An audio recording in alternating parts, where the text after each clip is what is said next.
maambassadors. Ya. Maakutaura nyaya manje. Sevana veZimbabwe chaivo vana vevhu.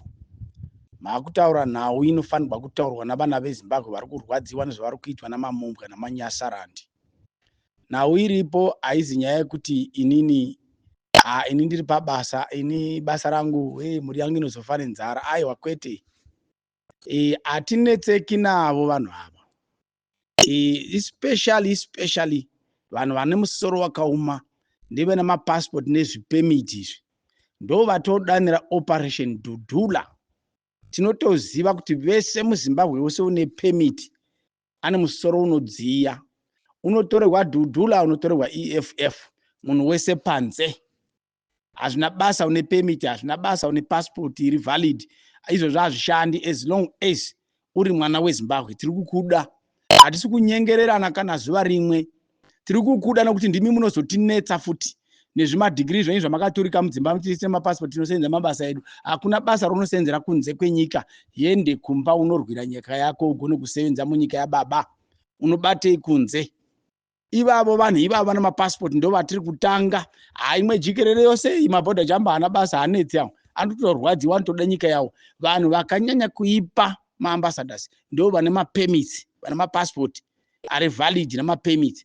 Kumba tiri kukudai musi watinosumuka chinoherereka zvokuti nemiti chatorovana namambama pachedu kuti tizivisane kuti aiwa kwatakuinda kwatisi kunotamba navanhu ava. Saka kana madaro saizvozvo mese muri kubudiswa neDhudhula tinotoikumbira kuti tiri kuda mwana weZimbabwe whether ane mapassport, ane permit, ari pabasa, hakuna unotobuda chete basa iroro. Vana mukoma uko vaitogwa kumba kwedu kumushango vaihondo vachinzi call up vachibvisa kumabasa vachitorwa nenharo. Ndo nyaya yauya iya nokuti panyika zvinhu zvose zvinongodzokorora kuna chitsva.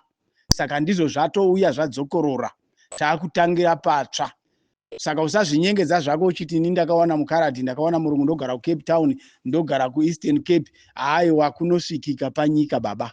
Muri kuenda nenharo. Ende kana matoita zvokuda kuita zvechisimba munotorwa nembama. Nesu vamwe venyu tinorwira nyika yedu kwete kuzoya moda kutanga kutaura kuti kwai hatisi atiri kuforefront nokuda kwekuzvima degree zvamakaturika.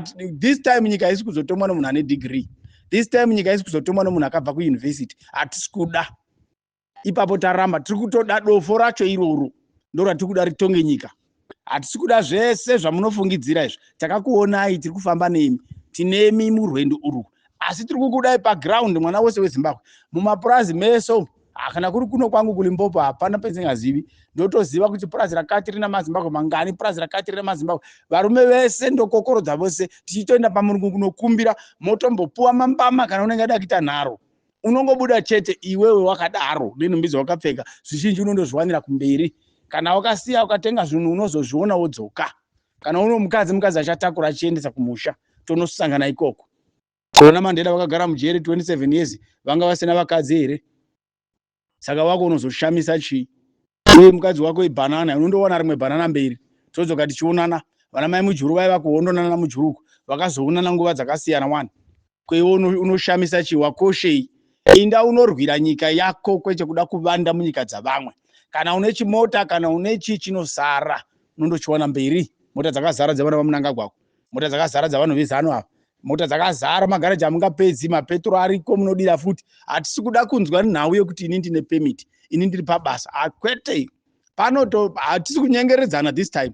Taneta nokugara musango. Imi muchitinyangadza futi muchinopa vanhu vezano mari kutora mapassport. Unotora passport uchitorera munhu kuti idya mari yako iwe waoshanda. This time muri kuzobuda varume whether you like it or not.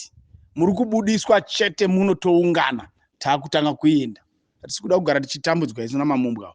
Muri kuenda vana veZimbabwe this time.